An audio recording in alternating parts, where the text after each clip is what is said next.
Uh, I say, how are you doing today? How are you doing today? I am your favorite rapper's favorite rapper, the best film writer and director, St. Louis Facts, award-winning published author, actor, journalist, actor, business owner, Lacey G. Souldier Turner. And today I have a special guest with me, man. You know, his accolades is more greater than mine. You know what I'm saying? We got the Grammy award-winning producer, MC, actor, poet, songwriter, director. Man, y'all seen him in the film ATL alongside T.I. and Lauren London. Man, Jason Weaver, man, he wrote for plenty artists and worked on their projects. People like Kanye West, The Game, Macy Gray. Man, we got the wonderful, amazing, talented Albe Back, man. Welcome to the platform, man. oh man, thank you for having me. I mean, this has been great, man. You know, I've been watching you, man. I've been following your career and everything. So, my first question to you is, where were you born and raised, and where did the name Albe Back come from? Oh man, I was born and raised in the South Bronx, and that's my the birthplace of hip hop as well. But it's the stomping grounds of everything that is me. You know, that city at that time in the '80s, kind of revolutionized what we have today. You know, and I'll Be Back came from one of the kings of that city, Christopher Lee Rios. You know, we know him as Big Good Pun, and pun. yeah, he was. I was on the phone with him, and I hadn't seen him in a while, and I was like, "Yo, man, where you been, man? Come on, you're like, yo, come on, where you at?" He's like, "Don't worry, he's like, I got 5 more songs to make, and I'm gonna be done with endangered species because I believe he was calling it that before it turned to Yeah Baby, Mm. and he was like, "Don't worry, I'll be back."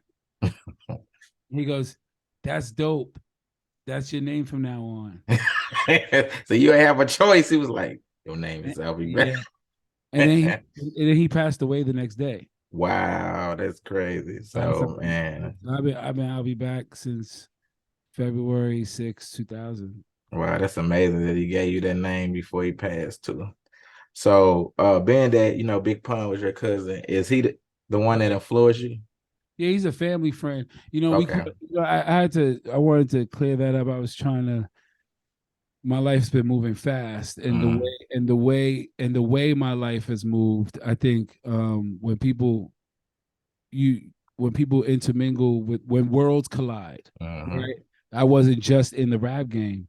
So when I'm in other parts of the world, I take him with me, and he called me his little cousin, Mm, so yeah. that's, what I mean? So I'm not gonna, Yeah, I got you. I got I've been operating like he's still here, you know what I mean? you. Like, Hmm. um, That's you my know, mama's sister's son. And I was like, yeah, yeah. And even, but the most important thing is getting it right. And so like yes. I just want people to know that I lived in his attic, Mm, for a while, and I would go everywhere with him, and I was just a young kid, at the time when he blew up. So what you know of Big Pun and what Christopher Lee Rios is, you know, there's two different entities. I don't think the world got a chance to learn of his genius and how special he was. And I've been raising my daughter for the past 10 years, but I'm ready to tell the world and ready to reflect on this man's art and this man's mm, genius. And because I'm better at my sword and telling people. mm.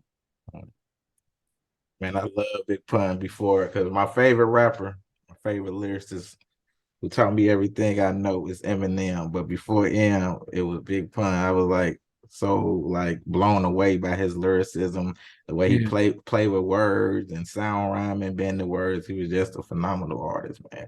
Taken away too soon for real. yeah, yeah. Can you hear me clear? Yep, I can hear you clear. Cool. Okay, so being that you said he was a family friend, did he influence you to rap or how did you get into rapping? Yeah, what?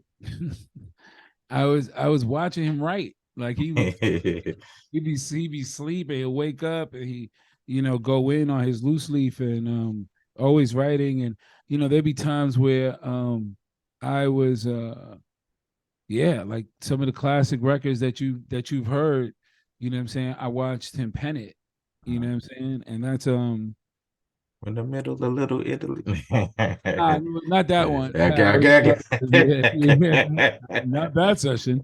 No, but like, a lot of the freestyles too, because in '99 he was done with Capital Punishment, but he was like really he was the king of the features. He was rapping on everybody's stuff, like Banned from TV or like Fantastic Four or just Mr. Servon and just Heavy D. There's just all these like we want to verse and pun J Lo, Ricky Martin. Uh, you know what I'm saying? Like the list was going on and on of who wanted a verse from pun, and I was watching him deal with people too, and deal with other artists, um, so yeah, his approach to his records or what would be his album versus what he would give in a feature is an art form that I don't even think artists understand.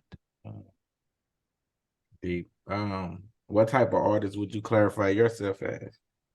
I'm a poet, Mhm. when it comes down to it. I've always been a writer, and poetry has always fueled the car engine. Um,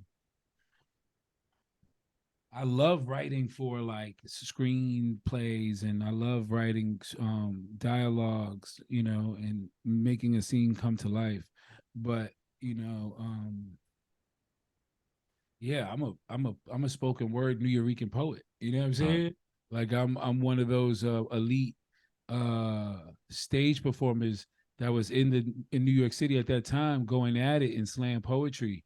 You know, a lot of this culture is birthed from that because the commercials, even the commercials at a time, was taking a lot of the poets that mhm. Maya Del Valle, Lemon, Suhail Ahmad, Black Ice, Julian. There's so many poets that were crafting plays in their poems. That's why Russell Simmons' deaf poetry on Broadway was so influential to even what Alexander Hamilton is today. You know, it opened the doors for ethnicity in the Broadway space, outside of Johnny Leguizamo, who is an actor and a comedian, and a prolific writer and a prolific Latin writer. His poetry in his storytelling with his mother and his father is as intricate as Biggie Smalls would be when he's like one black, one Malaysian. We in the hallway waiting patient. As soon as he hits the door, Rob's blasting. I saw her brains hit the Yeah, floor. Rob's yeah, laughing. You know what I'm yeah, saying? So yeah. it's like the imagery of what happens next. What happens next? I think that will describe who Albe Back is because he already told you his name. Man, so let me ask you this, being that you done music, do you care more about the lyrics or the beat? It should be a whole conversation. Hmm, You know, Walk It Out was a whole conversation. The facts. beat, the beat and the lyrics Hmm, was, you know what I'm saying? yeah, real talk. So, and if you want to say that, oh, this lyricist just took a shot at Walk It Out, I didn't. I told you about the complexities of even Hmm. the hook of now Walk It Out, but then Walk It Hmm. Out. Yeah. Now you add one of the greatest lyricists of all time, and you go in.